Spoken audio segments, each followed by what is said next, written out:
At Focus on Liberia, we discuss everything Liberia, from education to politics, arts and culture, entertainment, agriculture, history, religion, family, and technology.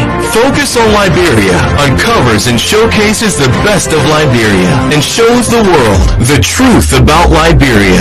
We educate, elevate, and promote all things Liberia. We conduct interviews, panel discussions, debates, and more. Tune in to Focus on Liberia on Facebook and YouTube and be a part of the stories that make up the news. This is Focus on Liberia, and I am Dennis Jah. Hello and welcome, warm welcome to Friday night debate on Focus on Liberia. My name is Dennis Jah, and we are broadcasting from Atlanta, Georgia. In tonight's edition of Friday night debate, we're going to be debating two resignations. That's the resignation of the Commerce Minister, the resignation of the officer in charge of the Liberian Drug Enforcement Agency. Those are the two resignations and two executive orders that were signed by the president. We're going to debate them tonight. Let me welcome all our viewers from across the globe, and let me welcome FOL political analyst, Mr. J. Victor Nabwe. Mr. Nabwe, welcome, sir. Hey, Dennis, thank you very much. It is good to be here. Let me also welcome Amin's mother and the lawyer's daughter, Glendy J. Jr. Welcome, Glendy. Hello, everybody. It's good to be here. It's been a long time, but it's good to be on. Hello, Dennis. Glendy is also the host of G Talk. Glendy, I've not seen G Talk lately. What's going on? We were on last week. Oh, okay. Please, Yeah. and I'm still waiting for my invitation. Yeah, we're talking about MedTech. Let me also welcome FOL political analyst, Mr. Mohammed Sharif, also a product of Waplo Institute, all the way from Kalipo, Kanwiken. Welcome, sir. Dennis, it's good to be here. Thank you. Let me welcome Mr. Evans Morris. He has moved from CDC sympathizer to a peace-loving sedition. Welcome, sir. Thank you, Mr. John. The country shaking, we had a toy for it. And thank you. Talking about shaking, we have a neo-progressive commentator and author, Dr. Clarence R. Pearson. Welcome, Doc. Thank you for having me, Dennis. It's a pleasure to be on the show tonight. And hi to Maxine, panelists, and our viewers out there. It's a pleasure to be on the show tonight. Thank you. Let me welcome all our viewers from across the globe. And in case you miss me, I miss you too. I'm back so that we can talk Liberia debate. Liberia, on September 16, my niece, 25-year-old, was shot in his own apartment by a roommate because they were having argument over dirty dishes. And so it was so painful. I've not been able to, but he's going to be buried this weekend in Philadelphia. And my sister is devastated. The entire family is shocked. But I've been able to, so we are working on it. And I want to thank all of you for your support as we are ready to rest this weekend. We want to go into business right now and talk about things that are happening in Liberia. We have two resignations and two executive orders. Mr. Nabwe, the number two is important tonight. Let's start with the resignation of Amin Modad, that's the Minister of Commerce. What is Amin's crime? What did he do? I mean, Dennis, above everything else, I read the comments as they were being reported. The president expressed his disappointment over what he described as the former minister's insensitivity. I think that's the right description. I understand the minister is independently wealthy. I get that. And so he must have acquired a certain taste. I understand that. But if you're serving the government that is really struggling to address so many problems and with very minimum success, and in the midst of all this, for him to have gone ahead and to reportedly spend over $90,000. First of all, that was not good looks. And then it appears that expenditure was also above the approved ceiling by the government of $45,000 by government officials. So, so many things. You mentioned that the letter did not say. Do we know that ceiling? No, that is what is being reported in several media, not necessarily in the letter. But I'm saying it has been reported that there is a ceiling that the government has said that any government official cannot purchase a vehicle over $45,000. So with what are these, and those are just the immediate, happenings. The minister has had several, false starts from his ever since he took over. I mean, we all know his attempt to increase the price of rice. That angered the minister because the president knows the trouble that rice, when you tamper with rice, it triggers a certain kind of trouble in Liberia. We all know that. And so it appeared as though the minister, his decision at the time, was really intended to undermine the government that had just come into being, I think, 4 months in or so. So he increased the price of rice. That angered the president. The president immediately reversed him. That was really bad. And so it's just a number of questioning moves, one after the other by the minister. I think they all culminated into this call incident. And I'm not surprised that the president asked for his resignation. I'm just surprised that it lingered for such a long time. And I really don't buy the argument that many were making that the president will take action upon his return. Upon his return from where? I mean, you can, government is right now is anywhere, everywhere. So he could have taken action while he was, overseas. But anyway, the minister has been asked to resign. I read what he wrote. I don't think he was remorseful at all. And we'll come to that. Let me go to Mr. Sharif. Right. I want us to really understand what is it that Amin Modad did. According to the president, insensitivity and going above the approved limit. I will try by using legal term here. Is it a billable offense? Is it something that you can fire someone for? This or is president, the discretion of the president? Let's talk about what actually Amin Modad is being charged with here. Yeah. So this president campaigned on the promise of the rule of law, and he came into office right away, trying to take steps towards corruption, or at least talk about things that he's trying to do. We saw some efforts. However, the question is, is Amin Modad the only culprit? I don't believe that. I don't believe that he is the only one in the circle. So your question is genuine. It's a legitimate question. What has he done? Perhaps, I guess the second part of that question is that others have not done. The public works minister, for example, goes into the legislature and apologizes for tens of millions of dollars that have not been accounted for. So what is going on? There are others. You can go down the list. So is Amin Modad the only corporate in this circle? I hope now that the president has waken up to the reality that the government, his 9-month-old government, is going down the route of the CDC, its predecessor administration, where corruption was rampant. And so, you know, Modad is saying this vehicle costs around 45,000, something along those lines. No one knows the real number, but I tend to go on the higher side. And then is the optics of it. It's really bad because this is a really poor country, and look, our proclivity to ride big cars in Liberia. I mean, Liberians love big cars.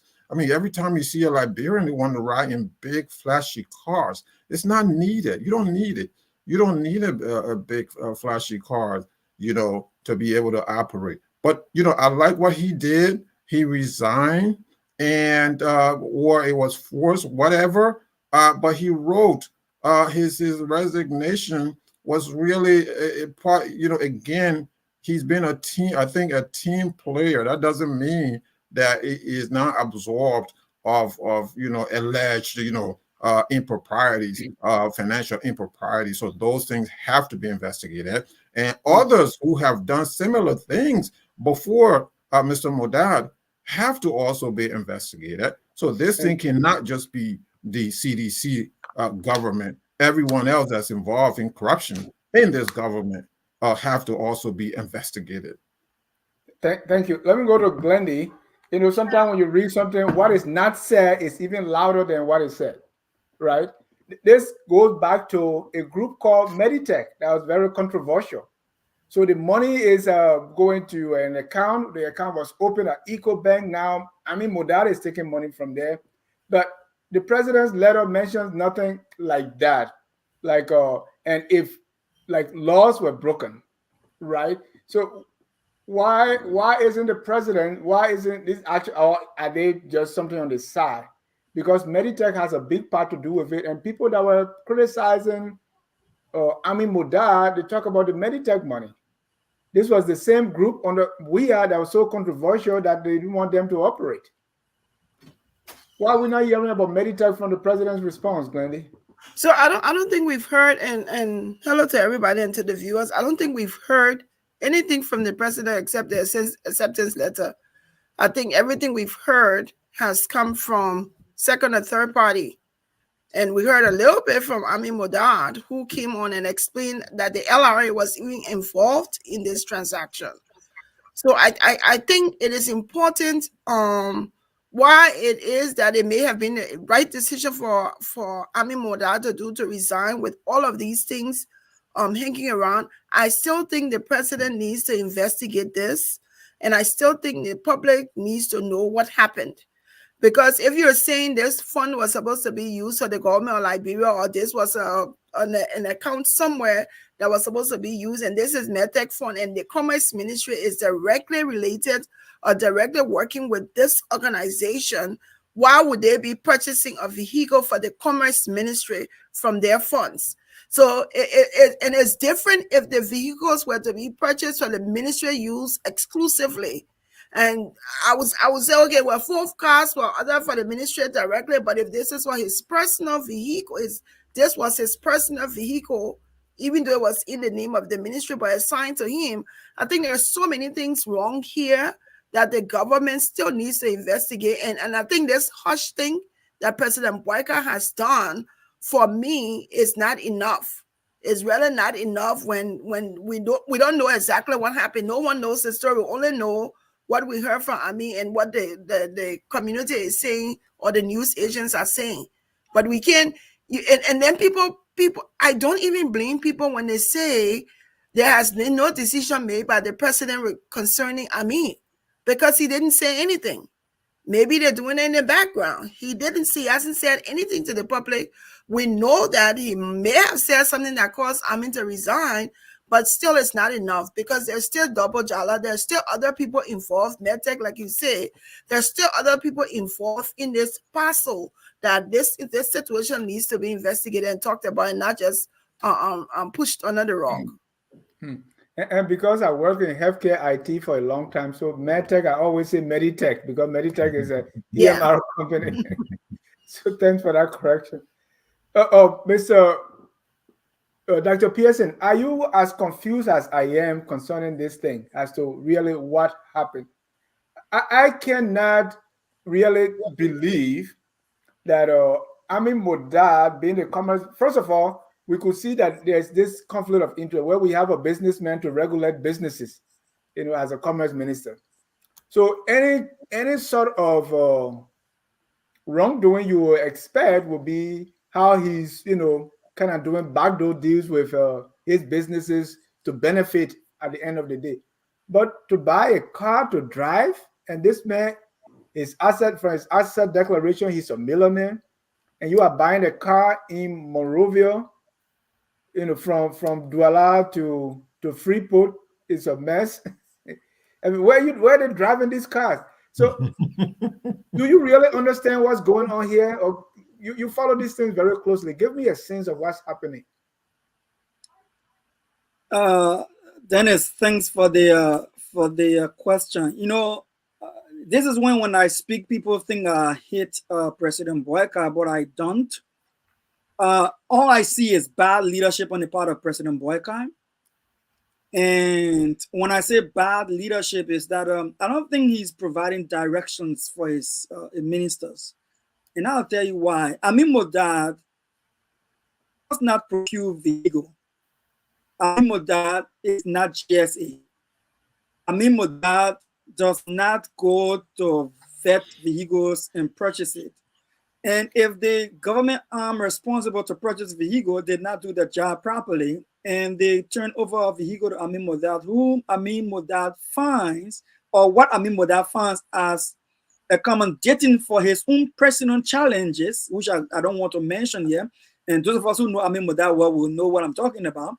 Based on his personal challenges, feels that the vehicle is accommodating for him, all right, pose no objection to the offer, and he accepts it.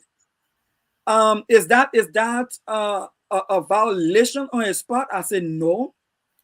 Then it goes to what the president letter said. He said the Amin Modad bought a vehicle beyond the statutory requirement, required balance.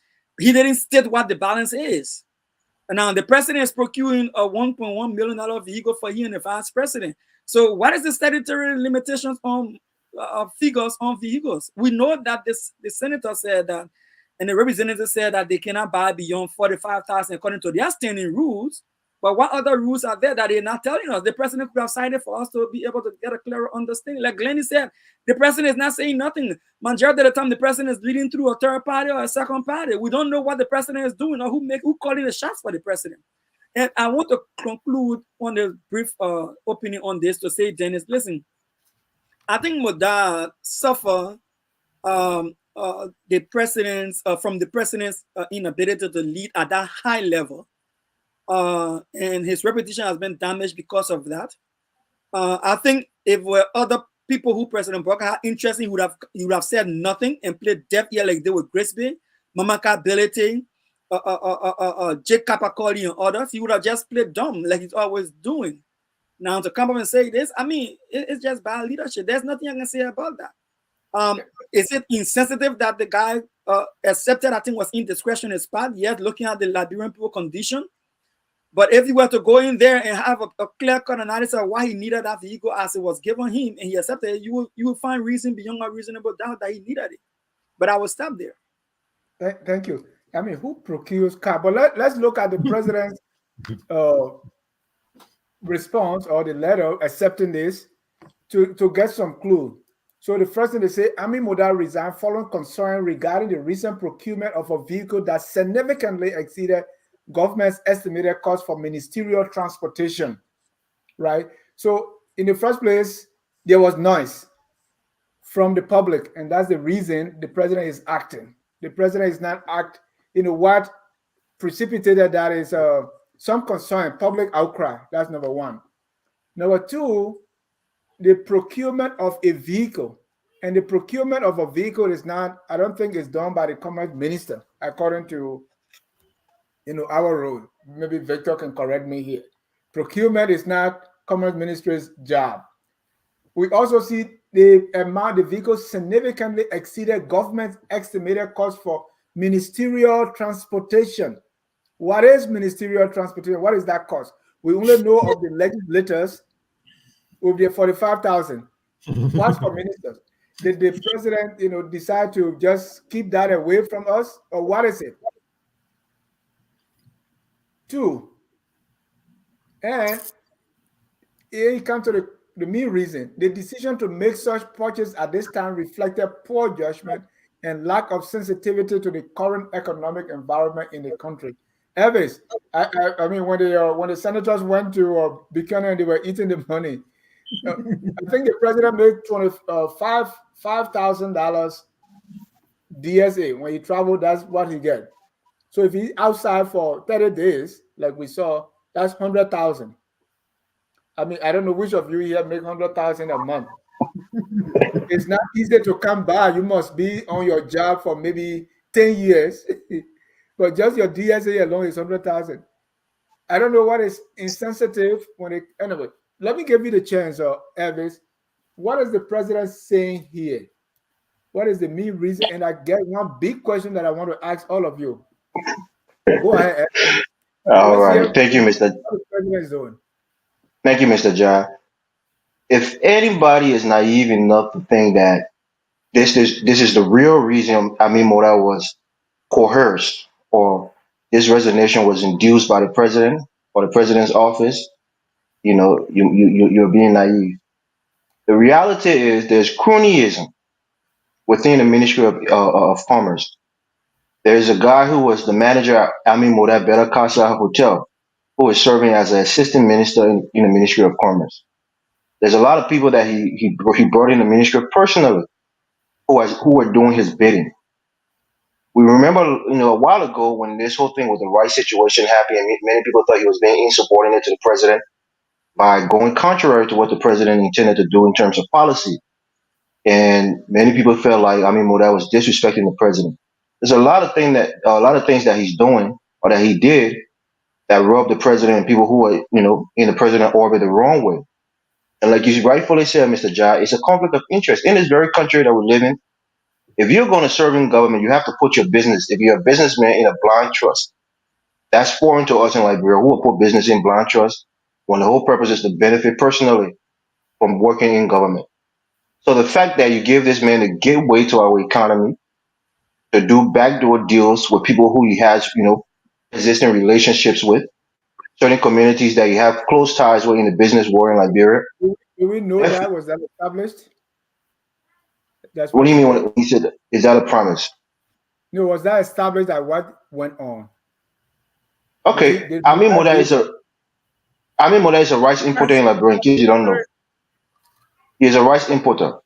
So if you tell me that the people were hungry and the price of rice was too high, and the president was telling the Liberian people as a president of compassion that he's going to bring the price down to alleviate the stress on the Liberian people, and your minister of commerce goes against you and tell you we're going to keep the price of rice high, whose interest does that serve?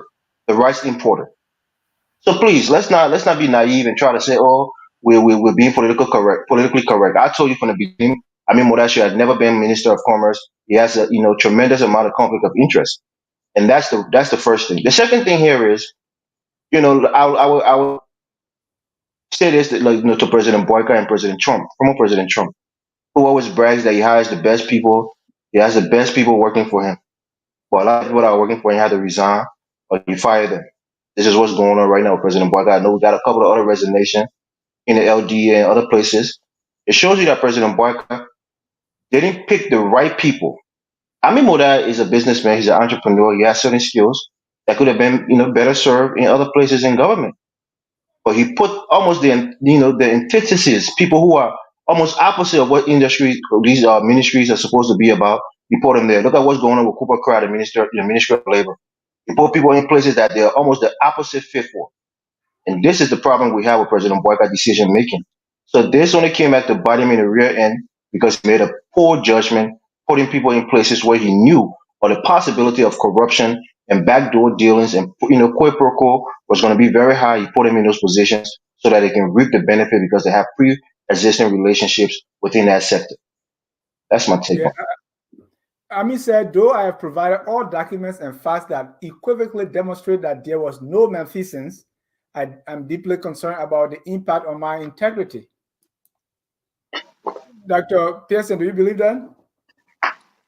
I believe that 100%, and I do not agree with Elvis on the fact that he says Amin is not qualified for that position.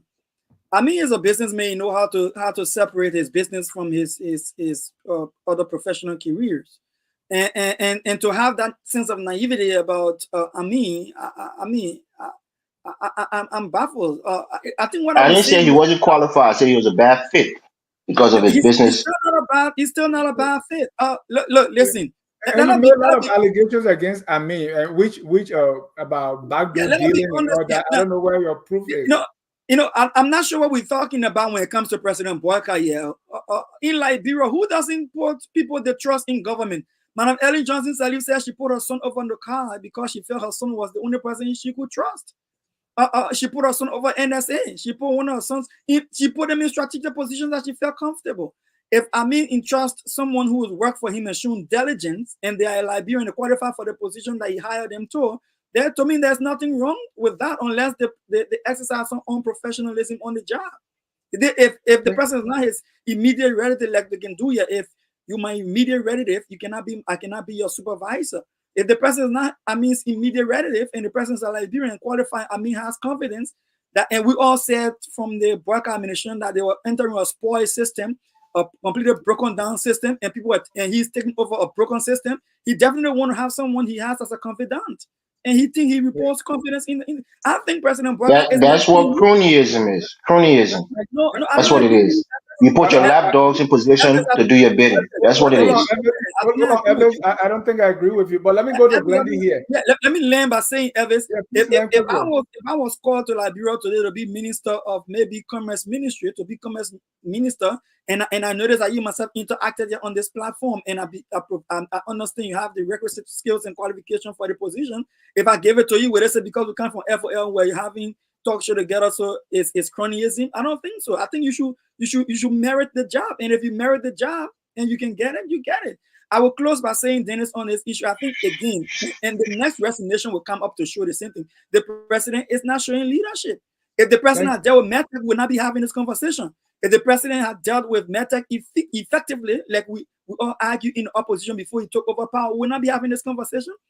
The president needs to lead. Like Glendy said, we don't know who caught in the shot. Someone's caught in the shot, and now we see Pukuyu putting in her bid for the position before the position even warm or gets cold. What's going on? So is President Boakai having somebody in my bid for superintendent? So that doesn't mean it tells you that somebody be eyeing the job. That's politics. Yeah, but you should eye jobs. I'm eyeing the superintendent.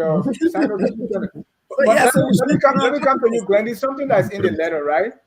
I mean, they're so bad by purchasing this vehicle. But what does President Boakai want to do with the vehicle? He said, give it to me.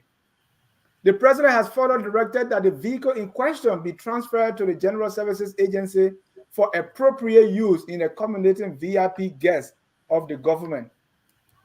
What does that tell you? So what should he have done with it? I don't know, but he said, I mean, you can use it, but I should use it for my guests. So I mean, I don't know. Would they have returned it? They could have returned it, gotten the money, and got other vehicles for the ministry. Maybe they could have done that. If we're saying that, and I hear you, but if we're saying that was wrong for Amin to have purchased that vehicle, I don't think the right thing. I don't think keeping the vehicle and sending it to GSA to use for gas should be correct. Also, I think there are two wrong things that should not have occurred. I think if he wanted to really amicably settle this issue, was to return the vehicle, get the money for the vehicle, and purchase vehicles for the Ministry of Commerce. That's it. That 96,000 would have probably gotten them 3 or 4 vehicles. Then to keep the vehicle, because what you're saying, it wasn't right for you to use, but it's okay for us to use it for guests. It's still wrong. And VIP just mean the guest of the president. Let's just guest of the president. Guest of the president. It's still wrong because you're saying, okay, now Amin has resigned for a vehicle that was wrongly purchased based on the amount, but the president is saying, okay, I'm going to keep, and you will find that vehicle, somebody else is going to use it. So the only way to have amicably settled this issue was whoever the purchaser, whoever the person that was sold the vehicle, return the money for the vehicle, take that money and use it for the Ministry of Commerce, pick up or buy 4 other vehicles from that vehicle instead of still keeping it, because what is the moral of the story? That is wrong for you to use, but it's okay for me to use. I think it's still wrong. Mr. Sharif, they say the real cost of anything is the opportunity cost, the cost that's foregone. Right. So you're supposed to do something for 96,000. So the 96,000 that was taken, what could that 96,000 have accomplished? That's the real cost. There's Meditech, I still keep saying Meditech. There's Medtech involved here. Then there is exceeding the threshold, significantly exceeding the threshold of ministerial vehicle purchase, whatever that means, right? And the president is saying, okay, you're too small to ride it once, so give it to me. What is the president saying? That is somewhere in the southeast, somewhere in the northwest, somewhere in central Liberia, some school somewhere is dilapidated right now as we discuss this issue, as this whole issue unfold, as a minister is, the vehicle is sequestered to serve the presidency. This is unbelievable. So can the 96,000 build a school in Riverside? Certainly. Yes. Yes, absolutely. The proceeds from that vehicle can build that school and do some things for the teachers in that school. But so as we sit here now, as this whole thing unfolds, so a minister has lost his job allegedly over the purchase of a vehicle. So if that's a commendable step, then the president should go further than that and return this vehicle. So I agree with Glendy, return the vehicle, get your money back. You're not going to get, you're probably not going to get the entire value of that vehicle, the entire $96,000 back. You will get something back that's going to be able to build a school somewhere in the southeast, somewhere in central Liberia, somewhere in northern Liberia, I don't care where, right? So that is accountability. That is good governance. But you don't begin to say, okay, then I'm going to use this vehicle. What is wrong with us and vehicles? So everybody... Mr. Right? Sherry, before you land your thoughts, let me, the political bulldog, Anthony here, did a show you and look at the budget. Do you know how much is allocated for MVTC, the Monrovia Vocational Training Center? A few $100,000. No, calm down. $4,000. So $4,000 for the bathrooms alone for a 12 months. If you were buying bleach for the bathrooms at MVTC, so $4,000 for MVTC. Now we have $96,000 car for VIP guests. So MVTC is a vocational show. You have to buy the planes, the electric, all these different things. But you have $4,000, right. And that includes salaries. So do you think 4,000, if you're not even paying anybody, do you think 4,000 can take care of the bathrooms at MVTC? Probably not. No way. So hence the reason why, that explains the reason for some of our backwardness, right? You don't have to go far, Dennis. You don't have to go looking for it. You can sit right there and look at the things that are going on that are not being fixed. You don't have to go any far. So I've always said, we go around borrow money from China. We borrow money from Japan. We borrow money from the United States and, the World Bank and all these, multilateral institutions. There's no need for that. There's money right there in Liberia. So the misallocation of resources is the problem. You know, we're paying ourselves heavily. We're riding big flashy cars. We're living in big mansions, super mansions. So the public sector is luxury. So everyone else goes into this sector, you know, under the pseudo umbrella of, you know, serving my country. Oh, I'm just going to serve my country. When in fact, you're going to be serving your own pocket. So I want to see a time. I'm aspiring for a time and a day that I can see somebody who is going to really serve their country. And I think that last time when I talk about this, you know, with discussion now should move towards what can be done in terms of a solution. Who's out there? Please, I mean, we praying to God now, you know, please, somebody who is out there that, you know, can help us, you know, come 2029 can't come soon enough. All of this, you know, Dennis Prop, you just put up that school building just now. This is 170, more than 175-year-old country. That's a school building in Liberia. And this is where public officials are millionaires. And that's the school building somewhere in Liberia, in Riverside. I think you said Yeah, Riverside. Yeah, it's pathetic. And if you're looking for somebody for 2029, why haven't you petitioned me yet? But anyway, that's another story. Victor. You got to go to Sano first, but man, we want to go to Greenville. We want to build our base in Greenville. People can't give us a chance. I don't know. Victor, the two reasons the president is firing Amin Modad is insensitivity and poor judgment. Can you list for me other form of insensitivity in government, including the bulletproof cars, including the legislative engagement, including 100,000 DSA for President Boakai for 1 month, including the gas slip? I think each legislator have what, 200,000 or 2,000 gas slip. So I was trying to do the math, and it's like if you just take gas slip alone, maybe we're talking about roads. We can have a ferry that can take me to Greenville from instead of this. I mean, since we've been building this Ganta Hapa Highway, can't finish. So, do you know places in government where there has been poor judgment and insensitivity? And President Boakai, did President Boakai do what he just did to Amin?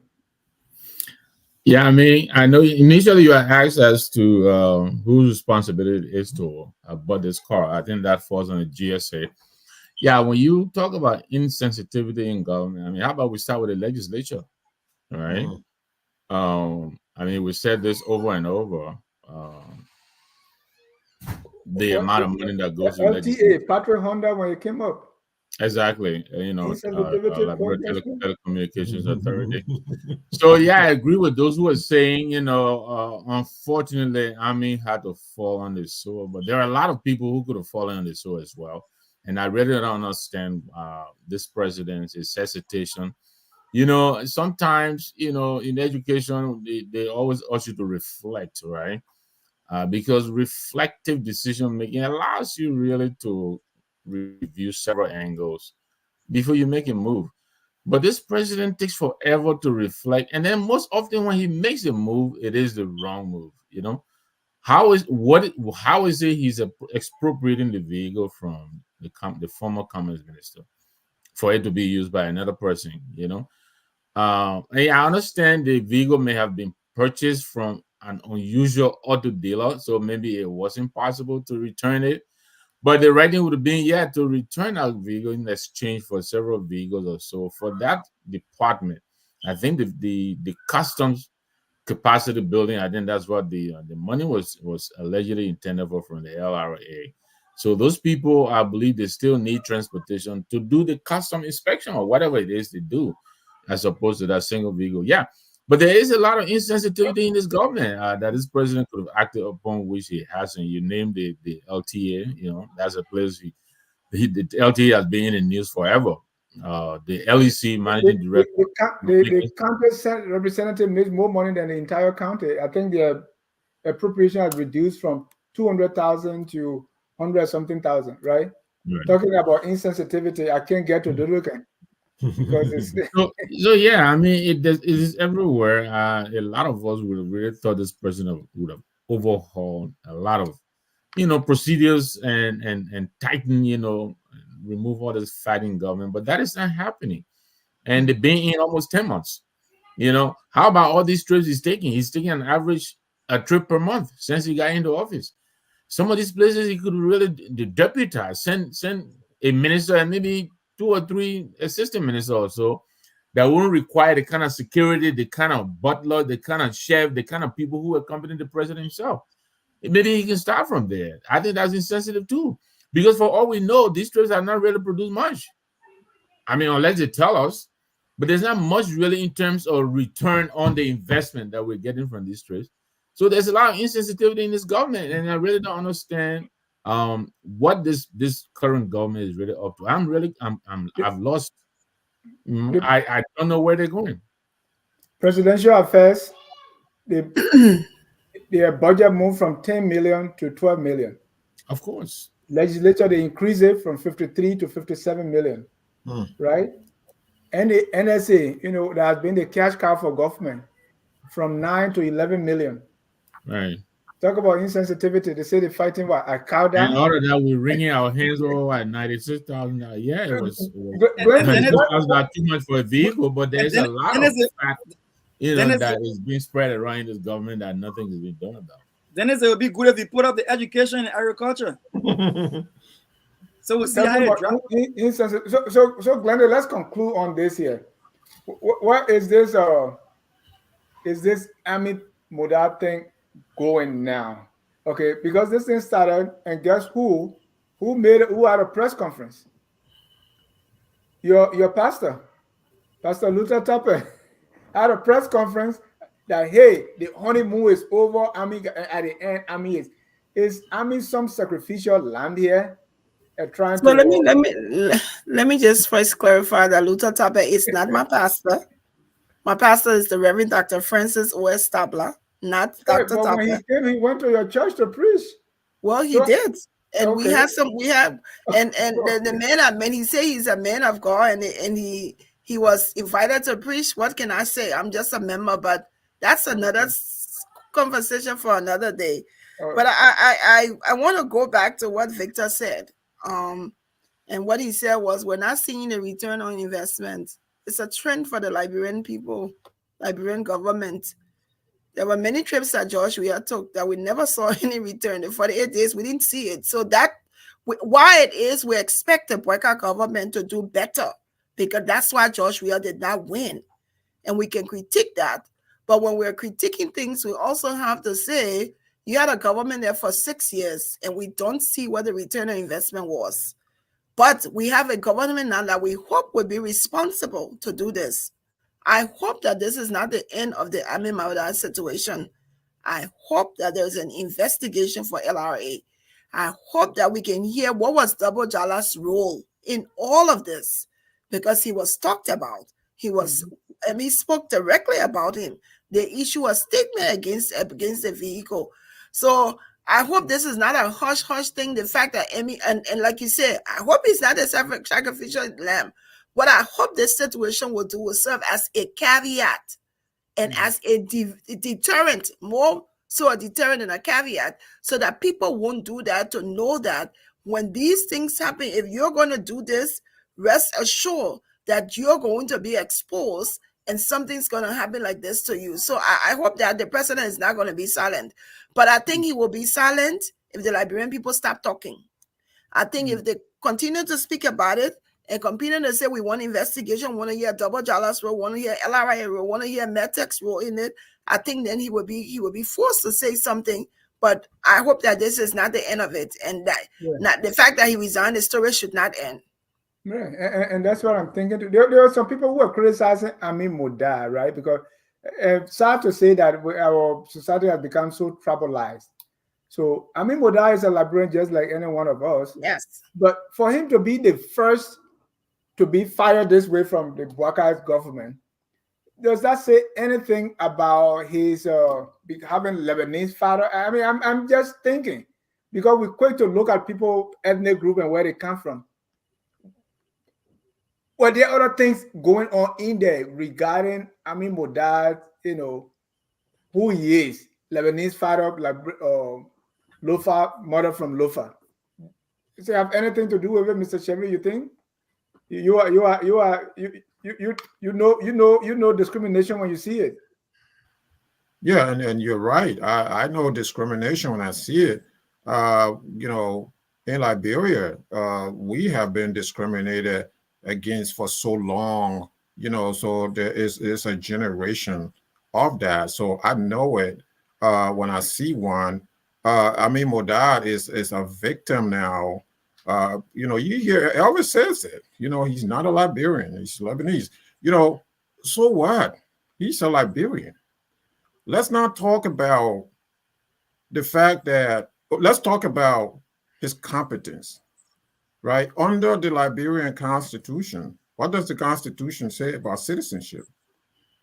He meets all of those requirements as a Liberian. So the fact that you remember the campaign against him when he was dislodged as chairman of the Unity Party, it started there. It probably didn't start there, but you could hear them. What was said about him? He's not a Liberian. He's a Lebanese, and now in this prestigious position, when And Pastor news of the Tapper succeeded him. Now Pastor yes, Tapper follow him to the common Reverend ministries. Reverend Topper succeeded him as chairman. When news broke of this, who was the first out there? The aforementioned Reverend Topper, who has never been around since the election. The party headquarters has been, people said, you know, Unity partisans have said that the ghosts are living in the party headquarters. But here was Reverend Topper now, you know, on Amin Modad's back. Like, you know, no, this is not acceptable. Meanwhile, he has never submitted any report for expenditures during the, you know, made during the inauguration. And so this is where we are in Liberia. So this is very somehow troubling for me that in Liberia, and thanks Clarence for the year. It's a 177-year-old country, Liberia, that we're continuing to authorize people. And I would tell you this, I would tell everybody, Liberia is a nation of immigrants. All of you guys, everybody on this show, our ancestors at some point or another came to Liberia. And that's a debate that I'm willing to have We at can have any that moment. debate. So people are going to say, you know, oh, no, Liberia existed before this time. So the question is, what time are we talking about? So anyway, not to get into all of that, but what I'm saying is, Amin Modad now is authorized. And, you know, this example, it doesn't look good. It doesn't look good. I want us to move on to the other resignation that is by the LDEA officer in charge. LDEA officer in charge. And it's been what, 4 months now since there was this commotion and fighting and cursing at the LDEA. The 3 bosses were suspended, investigation launched, and officer in charge was appointed. Now the officer in charge has resigned. And in his resignation letter, he says some things. He said, over the last 4 months as officer in charge LDA, we were able to lead a team of committed employees to seize drugs in the value of 4 million and secure long imprisonment among others. He continued, the LDA is understaffed and confronted with repeated low budgetary support, low salaries, and huge salary disparities, including lack of adequate training and logistics. To win the war on drugs, LDEA will need strategic reform, training, and employment of additional staffers, adequate budget, logistics, and support from key partners. What's going on at the LDEA here again? I mean, Okay, now thank you. he's being replaced by another officer in charge, and the those that were suspended still pending. All right. Thank you, Mr. John. Look, I will take 10 seconds to just respond to Muhammad Sharif. Look, Amin Modad have cousins and uncles who are Lebanese. They're not Liberian. They're foreigners. They're Right. businessmen who are doing business in Liberia, and their cousin or their We, nephew we all serving as the have commerce cousins and minister. nephews that are. Oh, hold on. So, My wife has cousins and nephew who are Ivorians Mhm. from the Tai area there. yeah, And they, if they're doing business in Liberia or in a different country, no, I mean, I don't know what's unique about that's my Moda point. having That he Lebanese has cousins. people who are relative of his who are doing business in Liberia, and he's the minister of commerce. That's the difference. But let me get to this LDEA. The LDEA situation, like I said before, and then Dr. Pearson was saying that I was wrong for saying it. The president is putting people who are almost antithetical to the organization that he wants them to lead, the effective leaders in those organizations. Abraham Kurman knew most of these guys who are quote unquote drug dealers. There was a leaked tape of him, this guy, I know Japanese, original Japan, who is a suspected drug dealer who Abraham Kurman had a pre-existing relationship with. He said in the tape, I mean, you know me, we know each other, you know me well. I mean, you talking to A. So they knew each other. That's why you thought when he came into the position, he was doing so well because he knew all the hot spots, he knew all the guys that he was going to raid. He already knew them before he even got that position. So these are people who are in bed, so to speak, or even have personal relationships with these people who are supposedly drug dealers. And that's why Fadi Guy was calling out because when he went there, his eyeball got open to it. That the book and said, when you wash your face with a door, whatever the door wash your eyeball where you can see spirit. Fadi Guy went there and started seeing he started seeing the hidden spirit that he didn't know what there. And boss man under him was involved. So that's what that whole fight was about. Other people who know more information about it will let you know. So the point here is why did President Boyka pull what he need to Ibi Kurman to the LDA? Did you not do what they call quote unquote background check to know who this guy is and what he's involved in or who his friends are? To know that if you put him there, it might be a conflict of interest. Same thing what I said about Amin Modad. It's the same thing I'm saying here too. Same thing with the Ministry of Labor and other places.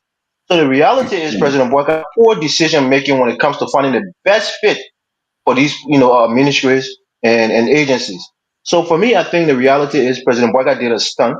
I keep saying it. I'm a supporter of President Weah, and I was a supporter of CDC. In my hearts of hearts, I felt like President Boyka would have been better as a president. Honestly, I did, because I felt like President Weah was inexperienced. His people around him, they didn't give him the best advice, or they didn't have his best interests at heart. So I too have been disappointed, believe it or not, as a CDC supporter, I've been disappointed in President Boyka because I felt like he would have made better decisions and be more strategic in putting people who would fit these ministry and these agencies to the best of their ability to be the most effective. And you put somebody like Abi Kurman who people know his reputation, people know who he is, you know who these drug dealers are, and he having conversation with them and then you suspend him because there was an infighting. You put another guy there who's telling you that the resources and the logistics is inadequate and they can't get the job done. But yet still you want on a campaign, a public relation campaign, to say that you're fighting against drug. It's going to be one of your main priorities to get the Liberian youth off drug, but you're not prioritizing it through the budgetary system. So what are we doing in Liberia when the president lied to the Liberian people like Takon Jesse? People lied to us. The president lied to the Liberian people. He lied to me because I never supported him. But I knew in my heart that more of the same were going to happen. But I think being an old man who had the authority of his age and wisdom, he would have took this bull by the horn and switch it in the right direction by force. But he didn't do Thank you. that. So let's not be stupid on this on this platform and think that the president don't know what he's doing. He actually know what he's doing. You could say So that about Joe we had because you what thought do he you was think is naive and behind? he left. What do you think is behind the resignation of the officer in charge? The Does he reality really is, right. For me, I'm not going to speculate. I'm not in this government. I don't have as much connection in this government. But mine, from the outside looking in, I just feel like there's too much pressure. It's become a place where there's a lot of corruption. It's infested with corruption and inside dealing, like most ministries in Liberia. And that guy know that probably doesn't have the connections in the president's orbit to hold on to that position. And if you get entangled in corruption, they will pull your butt outside very, very soon. So the AB Thank you. command who have close ties, those are the people that are supposed to be in that position. So I'll leave it there. Dr. Hmm? Pearson, uh, uh, fighting drug, I mean, that's a big deal. I remember when you guys were fighting against the WEA government, you said Kush. In fact, they say WEA was instead was taking Kush, right? So the whole drug thing, I mean, it will show you pictures of, even if I check your Facebook, maybe it will be there. You guys then will be button iron pole and all that, you know, the drug. Now we have the drug war going on. You have Officer Fadiga, AB, and the other guy. They've been kicked out of that place. And now the officer in charge is saying the place is understaffed. They are not getting money. In fact, you know, maybe that's some of the insensitivity. They haven't been kicked out. Point of corruption. They're still working. They only suspended. They haven't been fired officially. Yeah, they've been suspended for like 4 months now. The report has we heard is on the president's desk, and nothing has been done about it. Dennis, I keep telling us we're trying to drive a pin until it turns into a forerunner. It is not going to happen.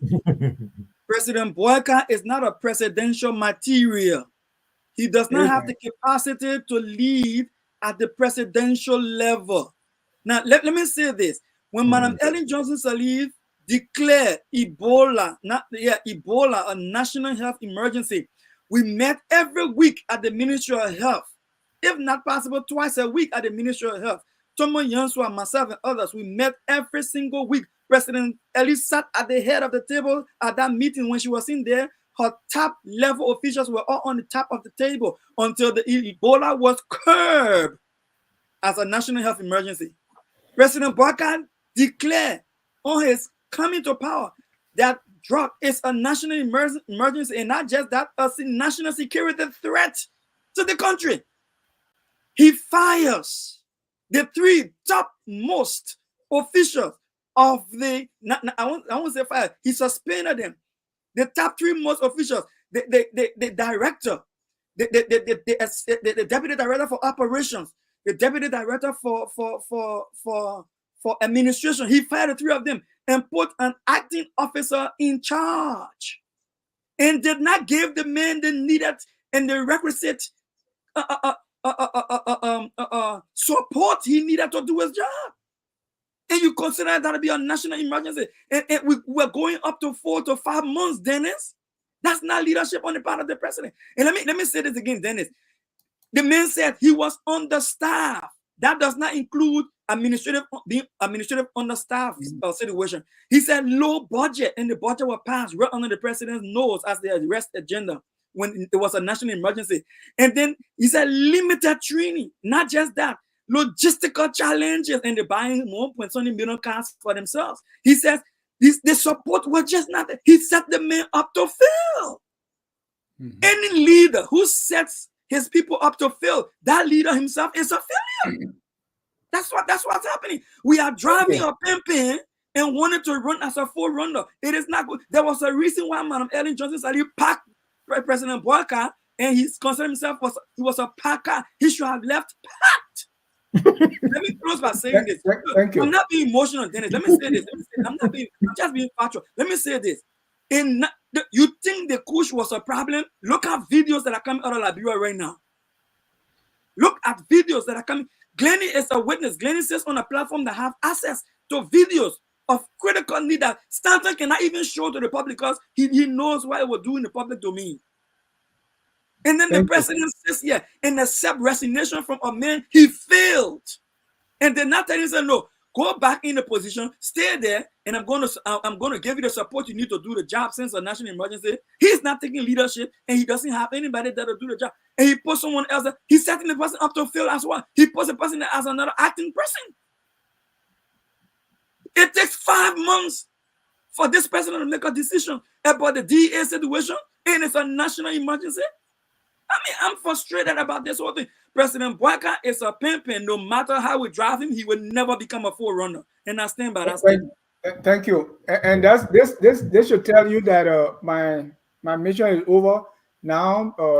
Every is talking parables, clouding parables. So you don't need me anymore. But Dennis, this is Friday Night Debate. Glendy, I'm coming to you here because Dr. PLO Lumumba say, they give you the key to a showroom.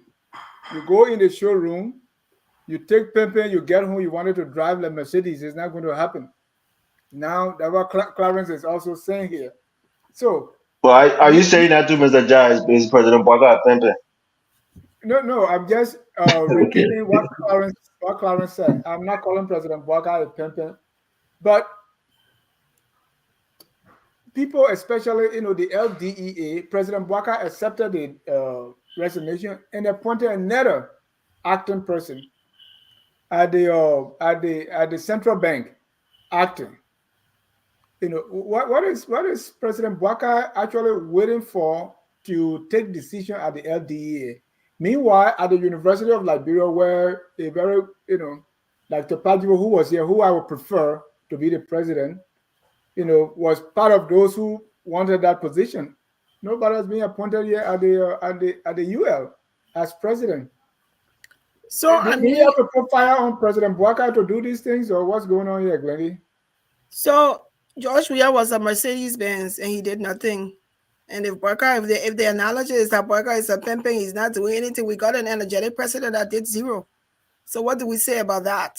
Talking about it, I gotta get an analogy. Since we're in parables now, I can say that George Weah Labra has bad rules. Labra has bad rules. George Weah was a Mercedes-Benz and he did nothing. He did absolutely nothing. Zero. 6 years record. We're just coming from there. Absolutely. I don't disagree, but I don't know. So I'm just saying that. So if we want to give that analogy, you're looking at an analogy from 9 months to an analogy of 6 years with records of zero. That does not mean that President Boakai should not act. We expect him to be presidential. We expect him to be progressive. We expect him to do the work. But when we're classifying him as doing nothing in 9 months compared to a 6 years president, then we got to think about our parables a little bit more and be fair and balanced in the parables. But let me just talk about the LDEA a little bit. Everything we do here is an opinion. We're giving our opinion on issues. I don't think Elvis is privileged to any facts. So when he's talking about Abi Kurma and he's talking about Amin Modad, those are things that he assumes are correct based on his interpretation. There's been no investigation of LDEA that we have seen the findings. So a lot of people are talking different things about it. Now, one of the reasons I heard yesterday,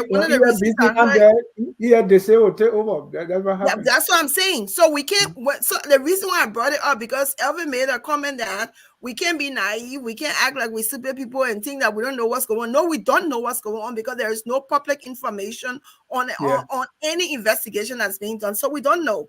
So those are just his opinions, and I'm giving mine like everybody else is. But I want to say something. I think what we learned yesterday, and I think is wrong and I will be one of those who would say we expected the government currently to do better. We expected them to be active because they mobilized a lot to get George Weah out. So we want them to do something differently. And there's a trend when you see that President Boakai is taking long to make decisions. I was one of those who kept talking about the LDE and it's still not resolved.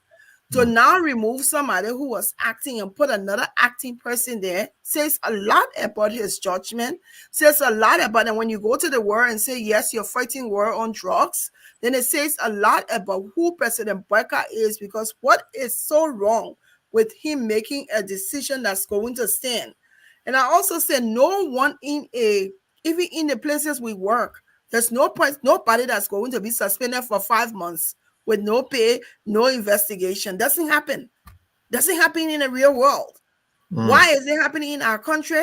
It's wrong, clearly wrong. That you will suspend 3 people, you don't replace them, you don't say, okay, you're terminated. What is the difficulty with President Boakai making these decisions? Why is it taking so long? So when people say he's slow on making decisions, that's the truth. We've seen the trend. I think one of the reasons they said the reason why he had to appoint now is maybe because they said the House of Senate, they're not in session. And so when he goes and he appoints somebody permanently, they have to go. I don't know I don't know the reason for why he did that, but I think it shows a lax in his judgment when we have had 5 months of these people being suspended and not coming back with a permanent decision for a war on drugs that you are purporting out there. It says a lot about President Boakai, and I think he should have made a decision by now, but the decision he made, I think, is a poor one, to have another person acting instead of finding someone permanent to be a fix to fix the problem over there, because that doesn't fix the problem. Mr. Sharif, LDEA, I mean, there was something that came up, some things are even coming up on, and they are not verified on AB everywhere. That, hey, he took this $1,000 worth and cars and took to his house, and all these kind of rumors coming up. What is preventing President Boakai from taking a decision on the LDEA, especially that's a crisis area? Now they say they have sore on their feet, and it's so normal. I mean, I with a family on the phone where the guy, the first son, I think 22, 23 years, will go in there and grab something, and he's going to sell. I mean, he is stealing, so they try to lock everything up because he stole so much. So now he just grab it with everybody looking, and he say, "Oh man, I got to support my habit." I mean, the country is destroyed by drugs. I mean, young children. Yet, President Boakai, talking about insensitivity, cannot get somebody to take care of this place. What's going on? Yeah, and drug is an existential issue. It's an existential threat. A social issue in the Liberian society. And so the president needs to recognize that. And look, 100% agree with Glendy. This is not good. I mean, you've heard me time and time and again, with my assessment in terms of, laying out what I think is logical and what is reasonable. However, that being said, I cannot in good conscience, sit here and say what Mr. Boakai is doing right now is the reasonable thing. Then I will not be reasonable for saying that. This is not good. I mean, and if you said, I would doubt if you are from Waplo. Right, and you heard Elvis, Clarence, everybody else saying the same thing, and they're, I'm not going to go as far as some of the criticisms that they made and some of the words that they use, but I hear the sentiment, and it's really out of deep frustration. So what you're hearing now is, all over the country, and people are frustrated. So you have, how long does it take when you suspend somebody, right? How long does that take? And what we're hearing is that the report is on the president's desk already. And now, you heard, so Dennis, if you remember, if you wind back when A.B. Kromah was being, during his Senate, his appearance before the legislature, my senator from Grand Jita, one of the senators from Grand Jita, he said to him, no, we're not going to give you more money. We don't have money to give you right now. Just go there, take the job, work. When we see you work, then we'll give you some money. Like, what? Who are these guys? So now, instead of holding this administration's feet to the fire, they are supposed to right now get to work. So if I'm on Capitol Hill, every day will be work day. Somebody will be before some committee answering some questions. The presidential affairs minister needs to be someone answering questions about these things. There is no accountability from the executive, from the legislature. So they're not doing, nobody is doing their job. You heard the speaker said the last time when he heard about the yellow machines and he called the president. You said, I called the president. And the president, I wrote him a letter and he responded. You mean to tell me the speaker cannot write a letter to the president and say, look, we have an issue here. We can't go on like this. The country cannot go on like this. With all these acting people around, we can't go on like this. So nobody is doing what they're supposed to do. Dennis, there's no one cares at this point. They don't care. And nobody is actually, people leave here and say, well, I'm going to serve my country. Well, it's time to serve. But they're not. It's not about serving country. It's about how much I can get to put in my pocket. So the president is going to travel again. He has traveled a lot. He's going to travel again. And all of this is debilitating for the country. It's getting a bit too much, because I was on this platform, last year, the year before, criticizing Mr. Weir for profusely traveling. George, JNB is falling right into this. There must be something in the waters when you go overseas. There must be something in those waters. DSA, the daily subsistence allowance, is 5,000 for the president. So if you 28 days, that's a whopping 100,000 for 30 days, right? Yes. So, and so and lastly on this now, so when you are away like that, there's a lot that goes on. There's a lot that's going on, and the president is missing out on a lot of things when he's away. I don't care what anyone says. Okay, he's been updated, so and so, he's on Facebook, this, and I don't care. You have to be present. But do you think the people in Boakai want to see him too? Yes. Or is he can go outside the country? Yes, Dennis, yes, and yes. So, when I say this, and people are going to say, look, those presidents before Doe and others, these people used to go to the interior. They used to go to there was a time, Dennis. Where has that time gone now? These presidents used to actually go to the interior and speak to the interior people. Now you hardly have superintendents going to the village, to speak to the interior people.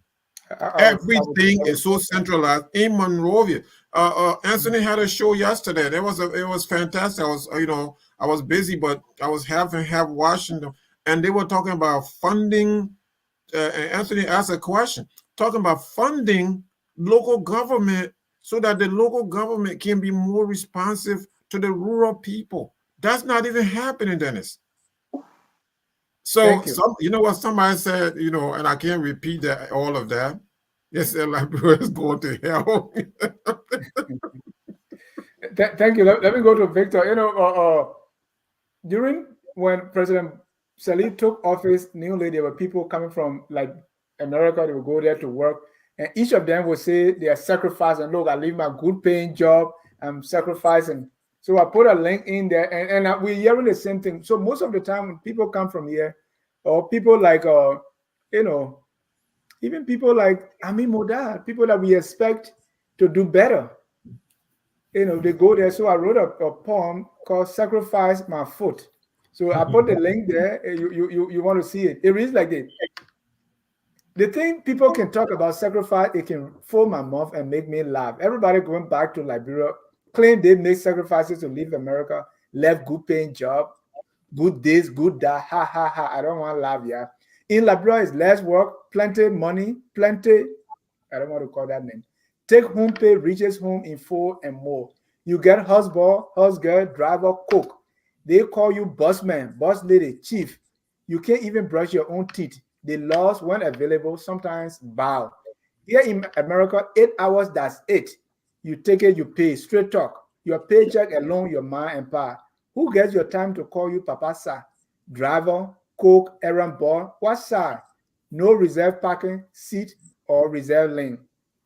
And who say you can beat anybody when they say no, that's it? No row assignments, that 50-50. Everyone busy sleeping or working. You can't even talk long, daytime minutes. You can't keep the air cool on for long. The heat bills are killing, whether gas or oil. So it makes plenty sense to skip it all. The hubbub, straight jackets, and dog eat dog. Government are elephant meat. Pay your mortgage from Liberia, file your taxes in America, call that sacrifice in America.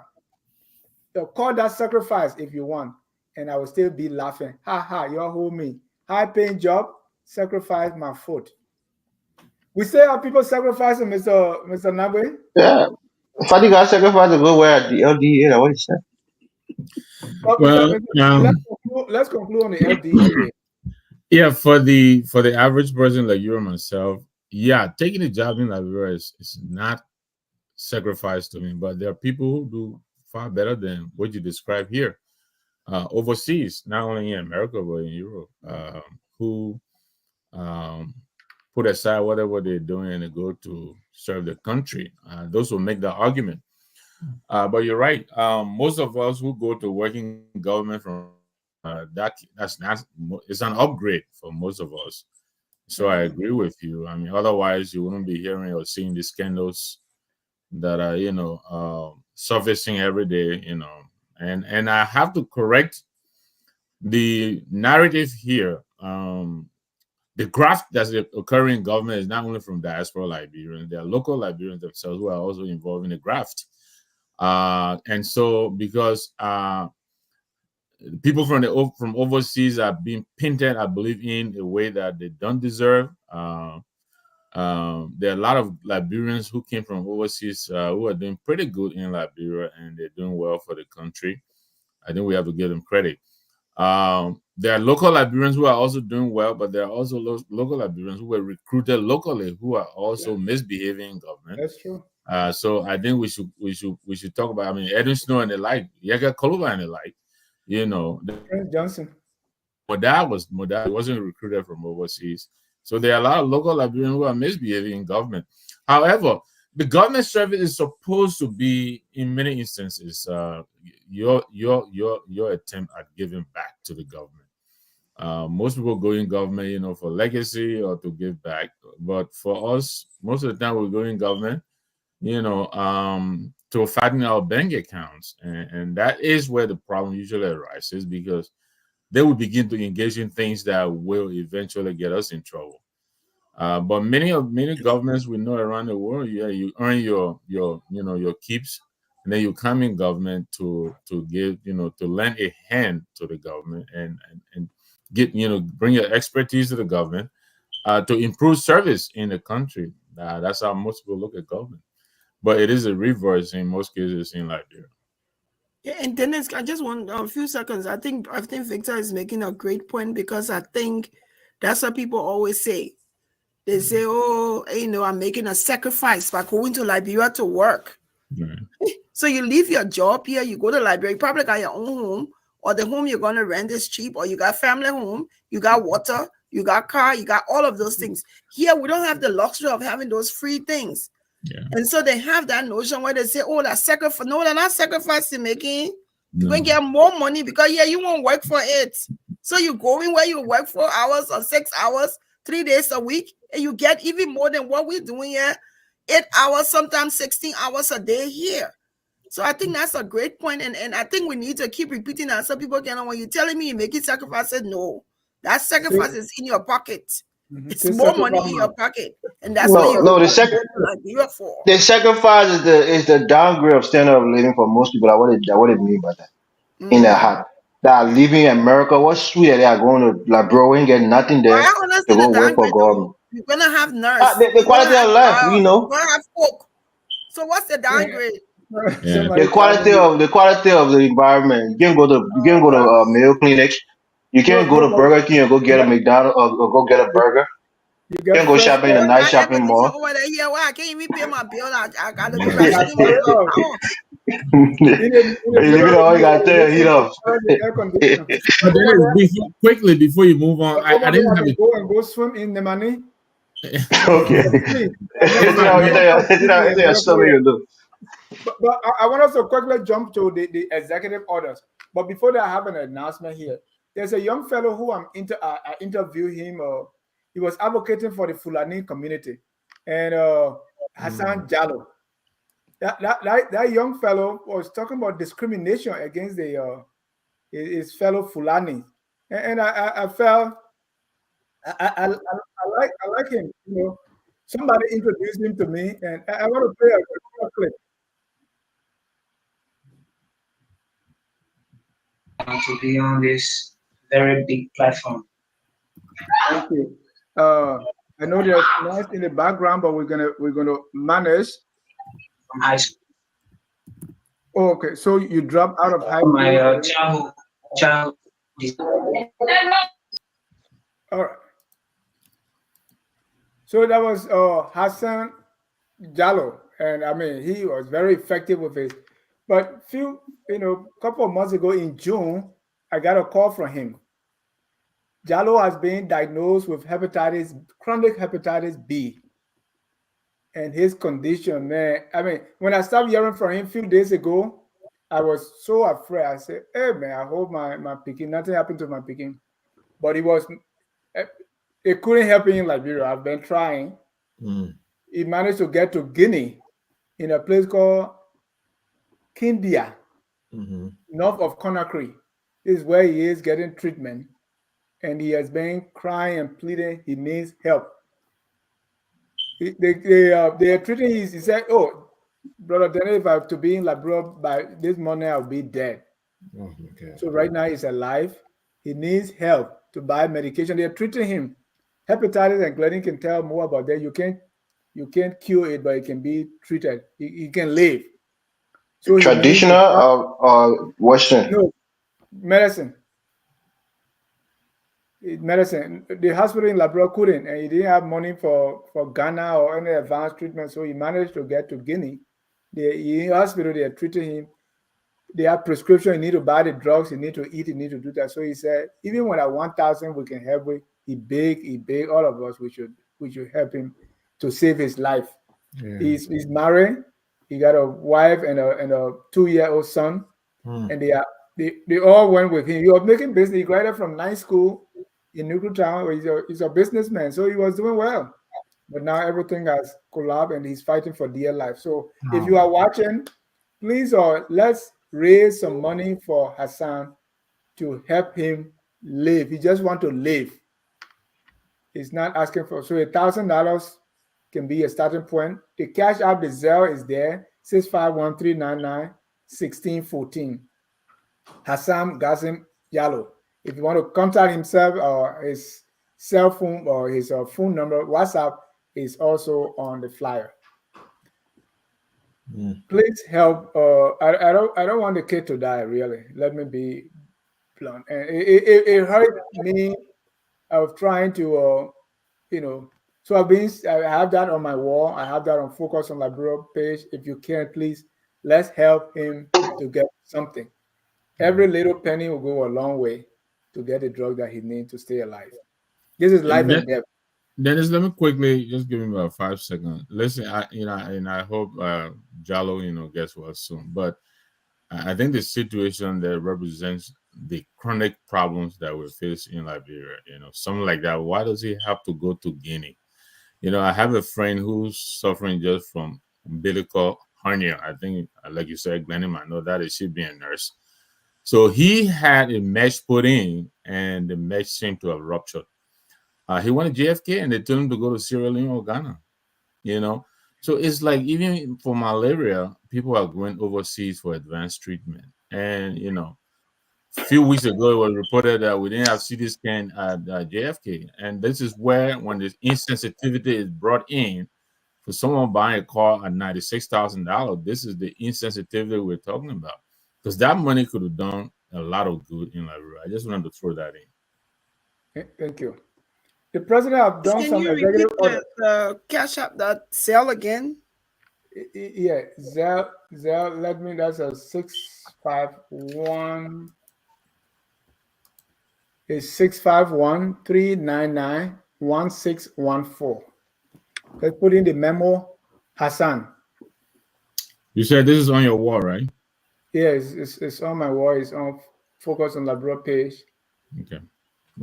And Hassan, if you are watching right now, or you are praying strongly that we have some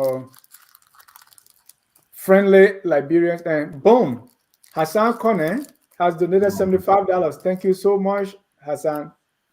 And we hope to get more of that.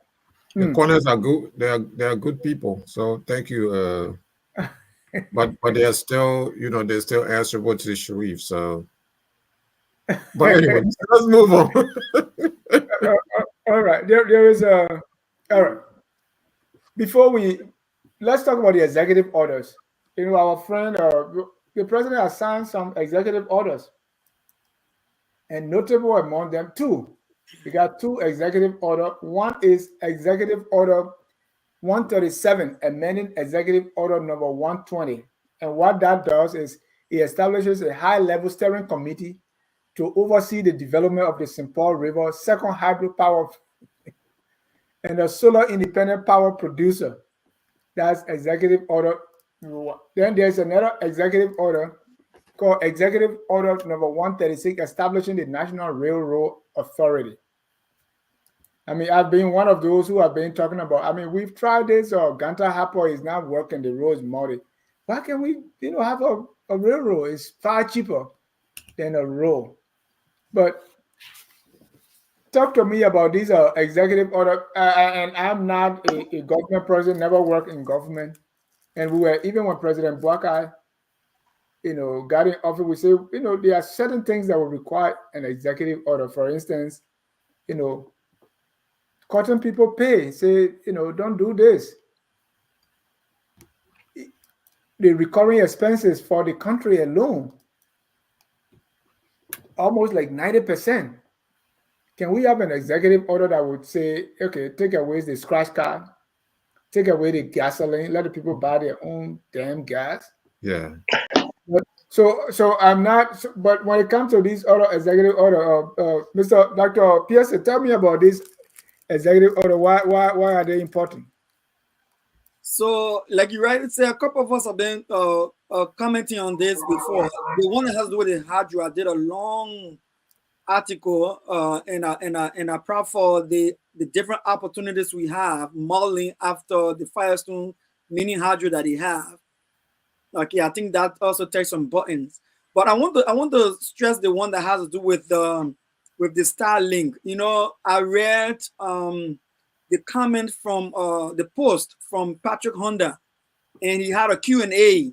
And one of the things he put in the Q&A was a question that also came up in one post that I just did on the same topic. And the question was, so what becomes of our current providers, our local providers, the Lone Star, Cell, MTN, and the Orange providers and other internet service provider in Liberia? And then he said, the answer really shocked me. He said, we gave a provisional or temporary 1 year a license to Elon Musk, and then we study the impact of his service on the country, and then we'll make decisions going forward. And I was like, oh, wow. How do you make a fundamental decision like that that will impact the economic, that will cause serious economic shift in the country with your already traditional providers, and you say you give the men? First of all, look at MedTech and look at HPS going back and forth and playing politics, economic politics on who controls the railroad. It tells you these guys with deep pockets got influence. So now, so Patrick Honda is telling me that when Starlink is established in Liberia over the next couple of weeks, the problem might put Lone Star out of business when it comes to internet service provision. The problem might put Orange out of business when it comes to internet service provision, for the fact that Starlink provides, even though it may be costly, like we see in Ghana and Nigeria, I've done some research, but if you have a company that has the resources, everybody want to go for Starlink because it covers all of the geographical areas of Liberia. It will have to cover that. Firestone, all the big companies want to go for that. So then what you do is that you put a burden on the local provider so that they lose not just those smaller consumers, like those who get $5 data or $1 data for them to come on and see FOL, but those were big businesses going to tap into Starlink, like the UN, the Firestone, they're going to tap into Starlink.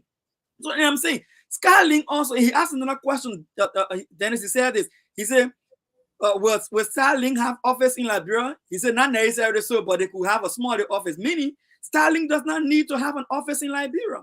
If I want to sublease from Starlink and sell my service to Liberia, I can have my Starlink set up in my convenient SUV and keep it right in my driveway where I want to take it. So I'm not going to implore people like MTN is doing. I'm not going to implore people like Orange is doing. So if we put these guys out of business, what happens? Now, I'm not saying that there cannot be negotiation, that there cannot be understanding, but those must be Sam Wallo is questioning you.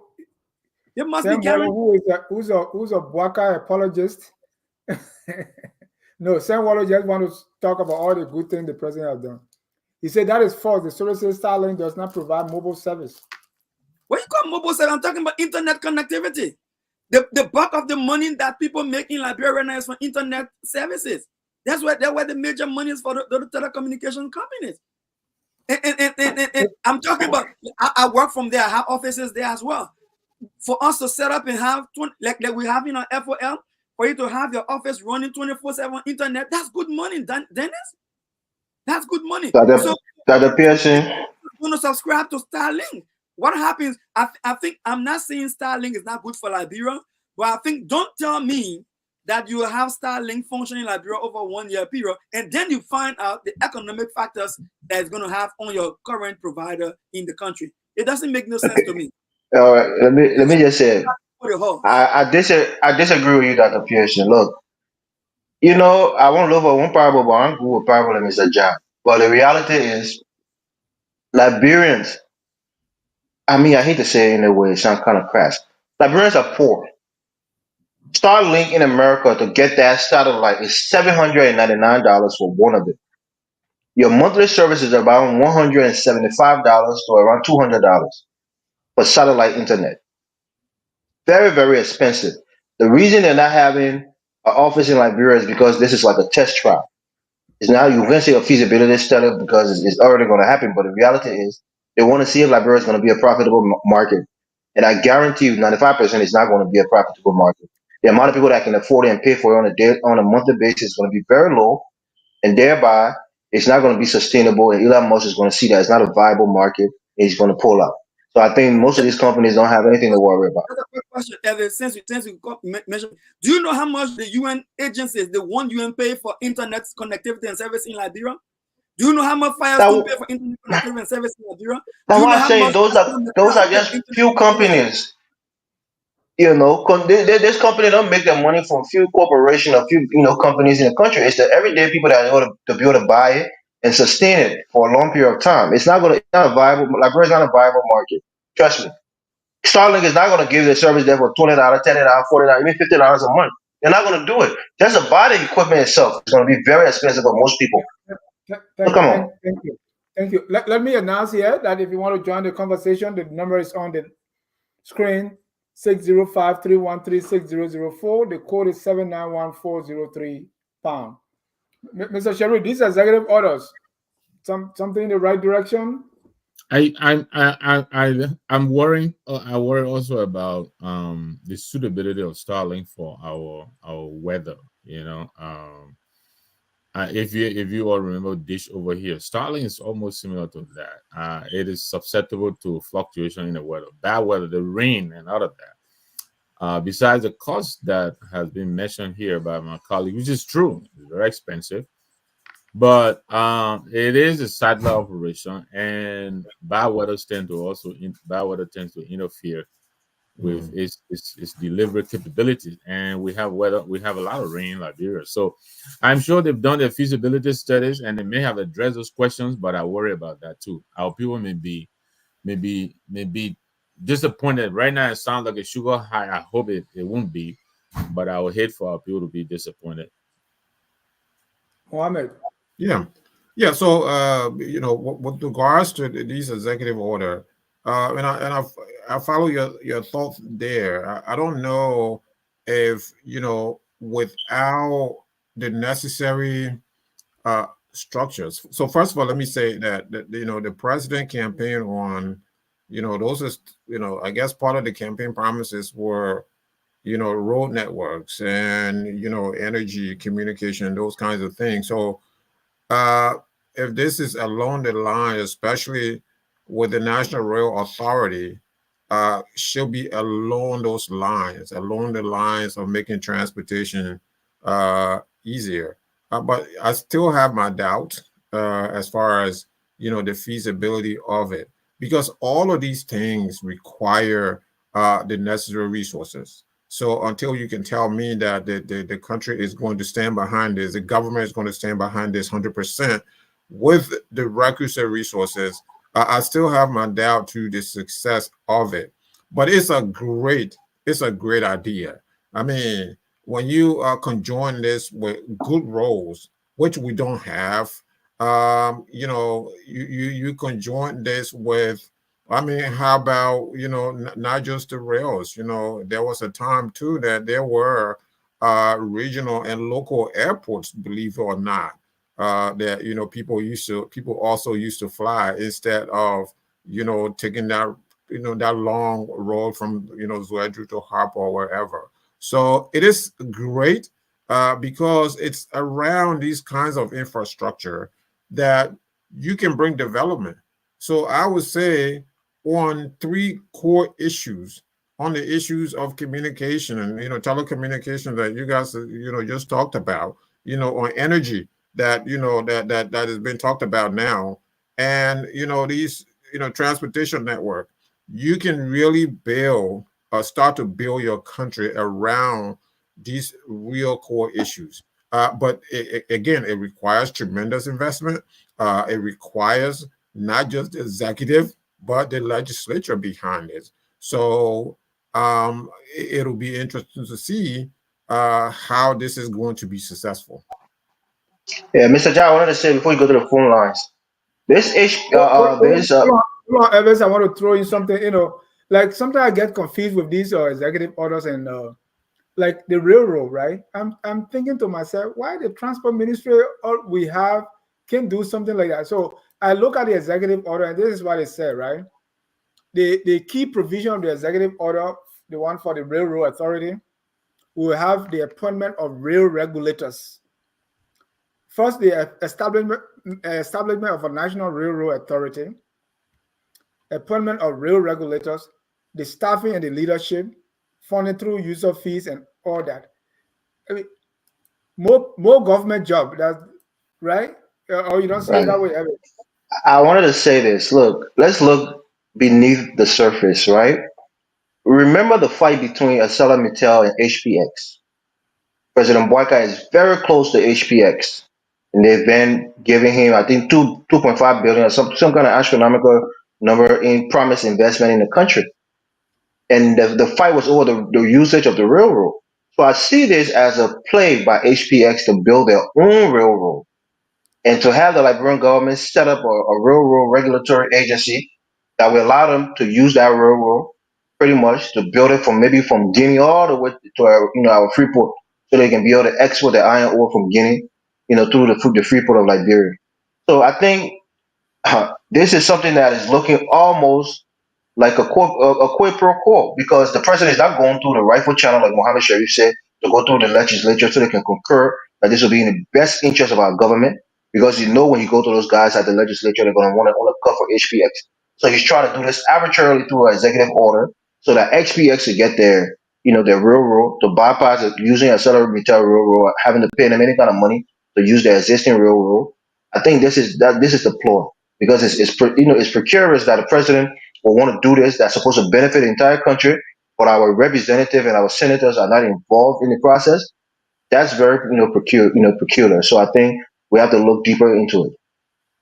And Dennis, Dennis, Hold just on, real quick, right? hold on. Executive order, the one that says the railroad is extending the provision of executive order number 112. That 112 was originally issued on October 17, 2022. So when you say because the president is in HPS pocket, that's why he's doing it. This is not his. He didn't start it. Why is it executive order rather than a legislative going through the legislative process if it's I mean, beneficial for the country? he started from the previous administration. He's just extending it. I mean, not just, but he's extending it. But Mr. Sherry, let's continue quickly. 30 seconds, then we bring in our first caller. Yeah, and because of that, it, you know, from previous administration, it wasn't successful. So I don't know how this is going to be successful. I think that, you know, when you bring in the transportation ministry, like how come something you started saying there, how come the transport ministry is not bringing forth, you know, a plan which will explain all of the different things, and the resources that should be expended in this kind of plan. This has to be well planned. I mean, this seems to me like, it's an extension of an executive order that's been laying around there, and nothing was done in the past. So I don't think anything is going to be done now, because this is not well thought out and it's not well planned, I don't think. Let me bring in Mr. Kalebo Gonglo, will be our first caller here. And if you're still, Kalebo Gonglo, you are live. Yes, thank you, Dennis. Thank you, Dennis. Great show, great talk. I just have a few comments to make. I listened to Dr. Pearson keenly. I think you guys have struck some good points. But here are my own contribution in my weak way. Firstly, let me just say to Dennis, I empathize with that poor condition. I'm going to make a contribution. I can't say how much, but definitely will be tonight. Thank you. I'll go to your page and you get a detailed number. I listened to him when he appeared on your show that time. So to see him in such a condition, I mean, it's very sad. But you know what I was saying, the finance minister, I don't know if you guys have taken a look at the resolution of the cabinet retreat. I think it's posted as a marshal now. And there's a reason why the finance minister decided to hold out retreat. That is really because our budget year is now a 12 calendar month budget from January to December. So by December, they should be submitting a new budget. They are in the IMF program. IMF just approved them the credit facility about 209 million or whatever. It comes to condition.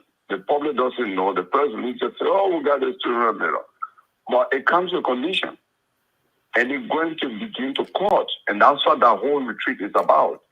They're going to cut back on foreign travel. They're going to cut back. They're going to even cut back on employees.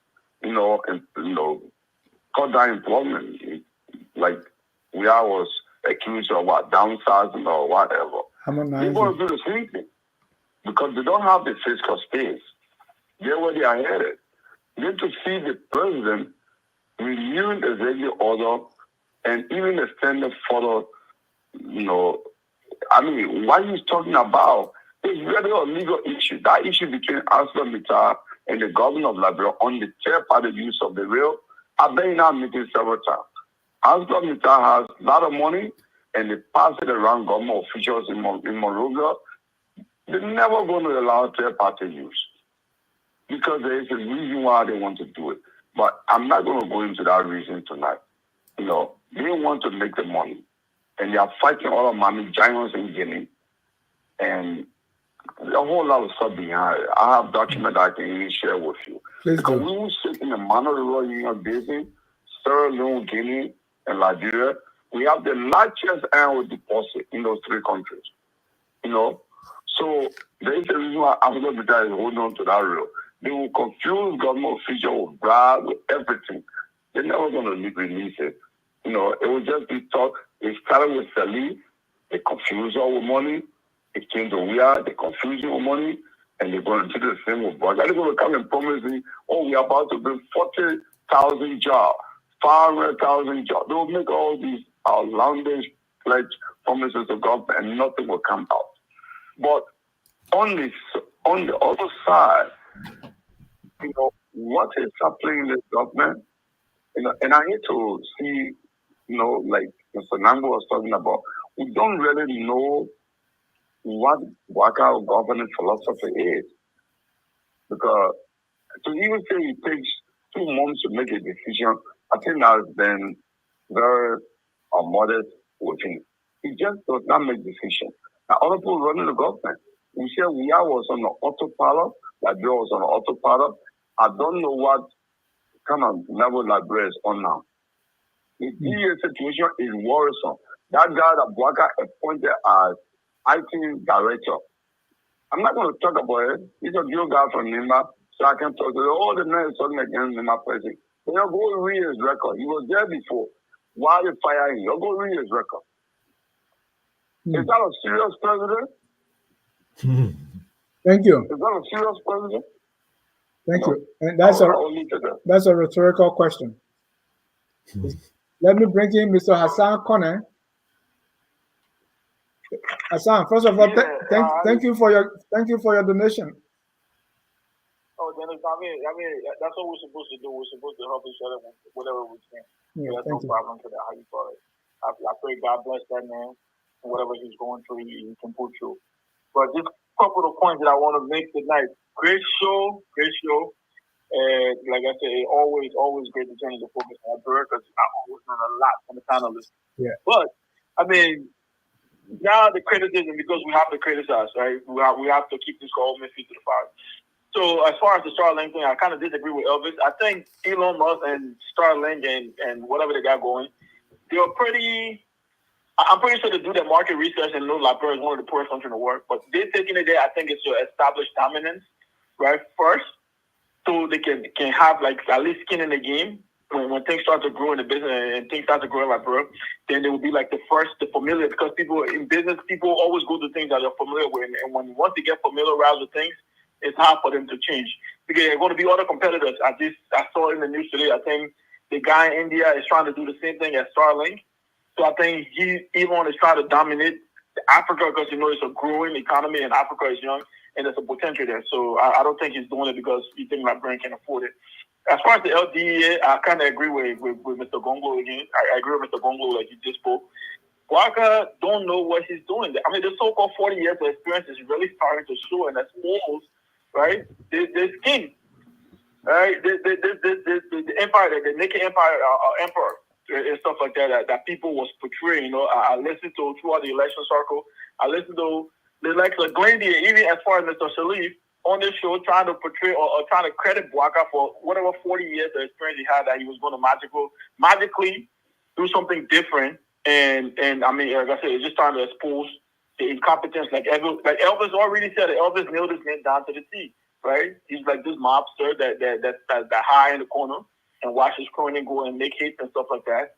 And he knows about some of the things that's happening, but he just won't take action because he don't want none of the blame. So he kind of leave it up. It's like, put it up to like for people to kind of talk about it that he know or he not know and stuff like that. So Elvis nailed that down and stuff. And I mean, with that thing, I mean, go ahead. All right. So with without resign and stuff like that, I respect the fact that he was able to resign. I think there's a lot of other things pushing it. I don't think it's because he's Lebanese.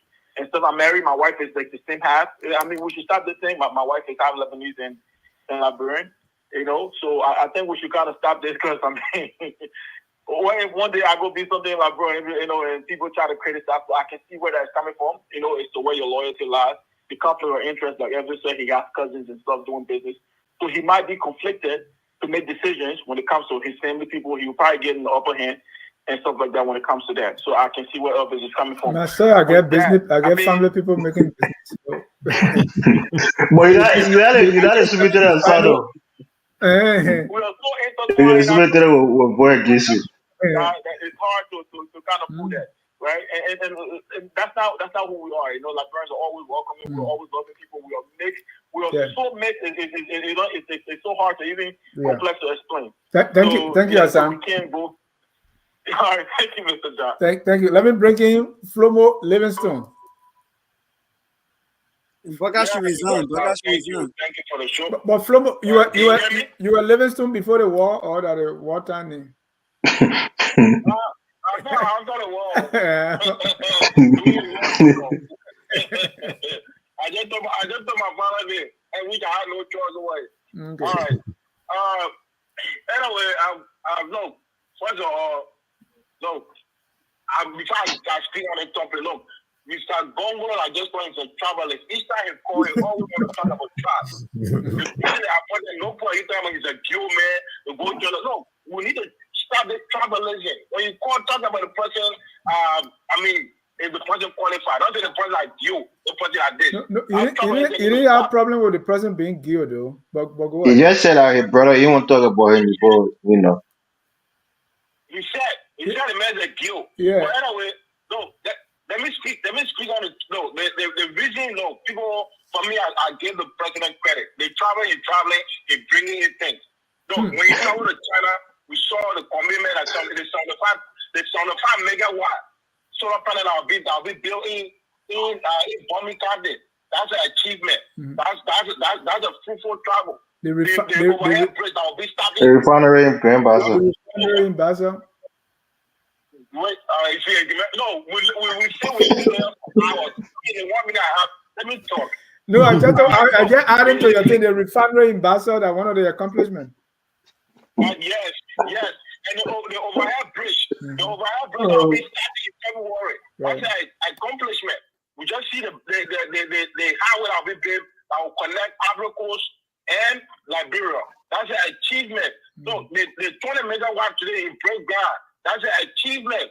No, it's so many. The list go on and go on. I know the media in Liberia always want to talk about the negative things.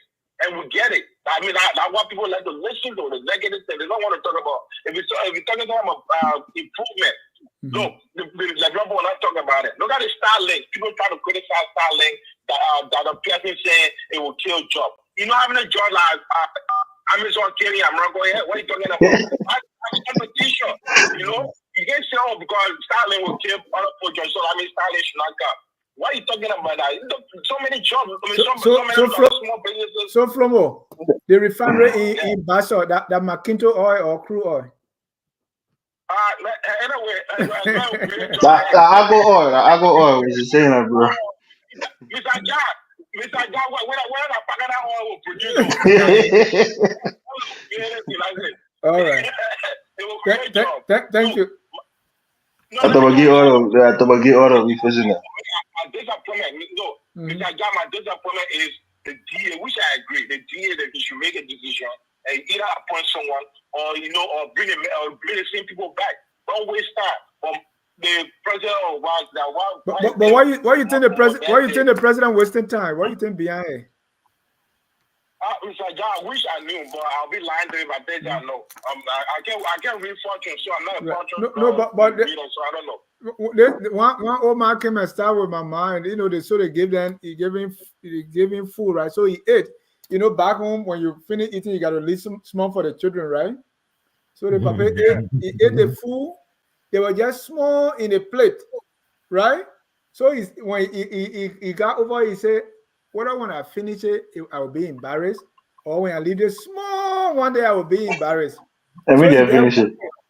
So he just wondering, you know, he's speaking that. He said, Bebo warrior, it will no. Bebo say, so the old man part behind, he said, forget about whether you embarrassed or not, just eat it. I put it in. So you think President Boakai is that like that, Papa? When I put AB there, whether I will be embarrassed. When I move AB, whether I will be embarrassed. Is that where he is? Yeah. Well, maybe you could be. You could be right. You might be right. Maybe I don't know. But like I said, he has the authority to do that. Thank you. And like I said, he says the president will achieve tremendously. A lot of things will be improved. I know that the president like to say that. That the President Boakai said, President. Thank you. Thank you. We heard all that one during weird time. We say, oh, look at the thing you brought. So somebody sent me the road going to sign. I mean, it flooded, and then the car still going. And that we are. So I said, oh, the barrow medicine. You see the one? He said, no, that you're there now. Barrow medicine. So he left. Then they said, well, Boakai put money in the mud, but the barrow medicine didn't finish it. But gentlemen, thank you so much for tonight. I want us to conclude. We have 6 minutes to do our closing. Let me start with Elvis. And before I conclude, let me thank the people that have been donating. A lot of we've been getting donation for Hassan. Really, really appreciate it. Please continue. Glendy gave 50, Esther 50, and the rest of it. And our technical people in the back have been putting the screen. We want to say thank you so much. We'll send that to Hassan quick. Even when that one paracetamol will buy tonight, he will do it. Yeah. We really, really appreciate it. We're going towards 1,000. I think we can make it. You're closing, Elvis. Yeah. All right. Thank you. Look, let me just reiterate my point here. Look, I'm no tribalist. The reality is, if you have somebody serving in government. You say you are a tribalist? I say I'm no tribalist. Oh, okay. If you have somebody who is serving in government and they have relatives who are dominating a particular sector of our country, it's a cause for worry, and it's a conflict of interest. And we can't be cowards and not say it because people are gonna name call us. I'm one person who don't care or who on what people say about me. I say what I want to say. I don't bite my tongue on anything. I say the part that most people want to say, but they're too afraid to say it. I mean, that had a conflict of interest. A familiar lineage put him in a position that was going to probably be unfair to the country when it came to our commerce ministry and our commerce minister. So I said it, and I've said it. And if anybody got a problem with it, fine. But Thank overall, I think it was a great show, and I think the president needs to act quicker. you. Your 1 minute finish. Thank you. Mr. Sharif. No problem. Yeah, I mean, look, Elvis, we don't have time for tribalism. I mean, you have relatives in the Ivory Coast and all these different places. No one questions that. Knock that off. So look, Dennis, look, Africa. We talking about Liberia now, but I was wondering the other day. I was watching, the news from listening to news from Cameroon. The president of Cameroon is in his 90s and he's dying, but they're banning the press from talking about it. He's actually dying. So this is a country with all these educated people. So nobody, and he's been around like, I don't know, for 50 years in office. So sometimes when I look at Liberia and we talk Liberian issues, I just reflect a little bit on other countries. Like, okay, so we are not too bad. We're bad, but it could have been worse.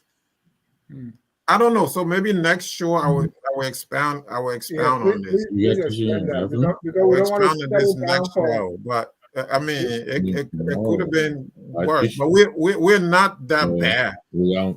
Thank you. Bathroom. We can all share it. You gotta mute, Mr. Namo. You gotta mute. Clarence. Yeah, thank you, Mr. Dennis, and thanks for having me tonight. Thanks to all the panelists for being on the show tonight and our listeners out there and viewers. I would think we should stop talking about multi rail users and start talking about multi rails construction. Because give and take, you can't tell me say ArcelorMittal train will be waiting for HPS train to reach to Yekepa before they get on the track and start coming to Morova because I just one lane. So we should be talking about building multi tracks and not just talking about fighting with one. Yes. And another thing I want to say is that when it comes to Starlink, I strongly believe that it is a bad decision in the first start for us to have given Elon Musk a permit to operate, without having first done the studies, the feasibility studies, and the economic impact studies on how it's going to impact our local businesses. Having Starlink dominating our market with internet connectivity is going to do one or two things. One, is going to overshadow our local businesses. They're going to lose revenue, and then they are the highest employer when it comes to telecommunication. They probably lay off people if they're not making the necessary resources. And second, I would say that not only that it would do that, another thing that it has a potential of doing, when Starlink gets so powerful and have a foothold in the country, there's no way you can bring them in check, because they will be spending money in that country for the government or corrupt officials. They will start getting stuff in the packets, and they will not be able to get rid of Starlink. Who cannot get rid of MedTech, even though it's a bad decision for us. And, so I would think we should have done the status first before getting them to get a permit, and then making sure that we are not drawing our own companies that are operating in Liberia to begin with. That's my concern. Thank you. I wouldn't say your fear is unfounded, but I don't want you to go in that direction too much, because it's like you know exactly what's going to happen. But you must say as soon as we start getting internet connectivity, we can't even use the regular phone now. We can use WhatsApp. But when you leave your house, you don't have Starlink, my man. When you leave your house, you need internet. I want to Starlink covers everything wherever you are. Yeah, I want to go to Duduka and be able to get on the internet, because I want to teach online classes. Right. So I want to teach online classes at Sino High. If I don't get the opportunity to be superintendent and teach for free at Sino High, I can do it from here. There you go. I'm a damn good math teacher. I used to be. Yeah. West Africa Best. That's the nickname I got. Victor. Dennis, you're a Liberian patriot. You're a true Liberian patriot. I mean, you never forget about your root, and you know. Right. I Victor, mean, let's conclude. No, So, I was testing my mic because I knew I was muted, and Elvis was telling me to mute. So I don't know what you heard me say, but no, you are not muted. I muted you, but go ahead. okay. Thank you. It was TMI, so we muted you. Yeah, so you read that. All right. I got it. So listen, I think great show tonight. You know, we talked about the commerce minister, we talked about the executive orders, we talked about the LDEA, you know, Starling and other. I think all of these things point to one and only one thing: the president's vision, his decision making, his ability to govern. He came in with a lot of expectations, and I have to say, I'm at a loss, and I think he's right now he's in a deficit in terms of inspiring confidence and indicating that he is prepared to lead the way. I mean, you all lamented here how long it took him. Yeah, this sort of dancer, you know. I think this is the only thing he's good at. Please, our fit president He's a will real sing you. dancer. But you know, took the president over 5 months at the LDEA. Even then, he was forced to appoint an officer in chief because Peter told him, "Look, you know, I'm leaving." I'm not sure if Peter hadn't tendered in his resignation whether the president was ever going to put anybody else there. So all of these things really did raise a lot of questions and a lot of red flags. And our people really, really don't have the patience for all this. I mean, 10 months, all told, that really don't so much. You know, yes, I'm reading my friend Sam Waller's comments. You know, all these things these are all promises. You know, I haven't really seen anything come to fruition. Where is the asset recovery? You know, where is the war on economics crime court? You know, what happened to the yellow machine? They're sitting down. You know, those right now we're accumulating a lot You of. know what happened to the bus? You know what happened to the buses? Exactly. So all of these things, you know, he goes to, he touches one thing, then he comes back, he touches another, he comes back. There doesn't seem to be an attempt to conclude on anything. And so it's a too lot of early. us are You will confused. conclude next year. Yeah, well, and we're still rooting for them. We hope they will eventually find their way and and help our people, because a lot of people are Thank you. and people are really suffering. This is a real with the real life and death situation for most people. They don't have the time to wait for 5 months for decision to be made. Thank you so much, gentlemen. Thank you. And Glendy, I had to leave early. I want to say thank you. If those who gave, I'm not saying, well, you can draw something from our beginning, or Hassan. If you can, I would really appreciate it. And Dr. Pearson, thank you too for your donation. I want to thank all of you. Please continue to visit that, and let's do something to save Hassan's life.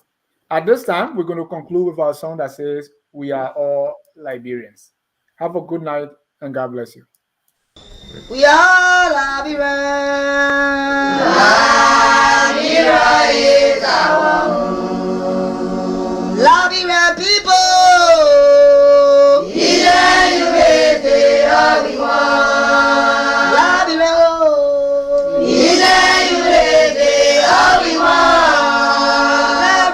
Liberia.